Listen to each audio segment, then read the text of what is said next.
J'aurais aimé naître à l'époque de mes parents. Mais bon, entrons maintenant dans l'épisode 5 de ma vie. Qu'est-ce que j'ai fait? 6 jours déjà que ma fille est injoignable. Pauline, qu'est-ce qui t'est arrivé? Je m'en veux tellement de t'avoir dit de partir. Maman, puisque c'est ta volonté que je quitte la maison, je vais partir. Oui, ce sera mieux pour toi et pour nous deux. À 30 ans, rester encore chez tes parents ne t'aide pas. Au contraire, tu n'évolues pas. Tu me parles comme si j'étais à ton époque. Je réagis simplement à votre manière de voir la vie aujourd'hui. Le coup de feu que vous avez vu dans l'épisode 4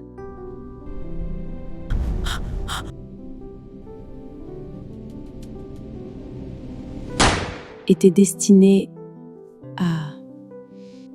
Tu penses que le braqueur venait uniquement pour elle? Je sais pas.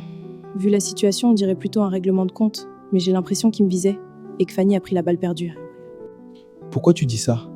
Il ressemblait beaucoup à l'homme qui m'a agressée chez André. Je me demande si ce n'est pas André lui-même. Bref, je suis un peu perdue. Pauline, ce que je vais te demander sera difficile.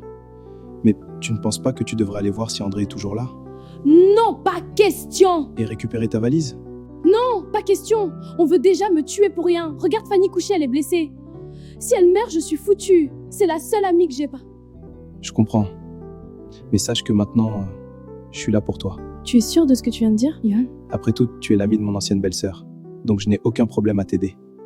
Tu es vraiment gentil.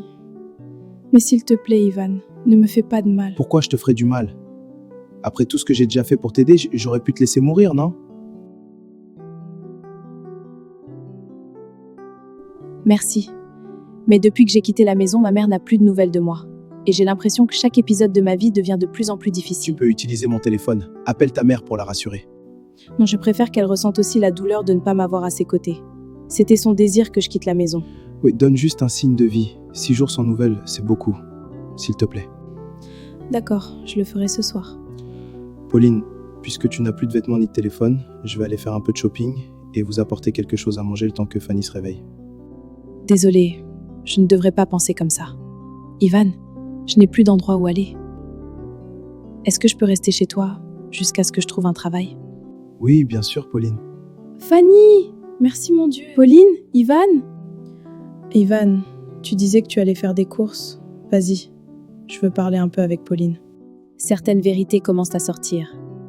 Fanny reconnaît la personne qui lui a tiré dessus. Son petit ami fréquente des gens pas nets.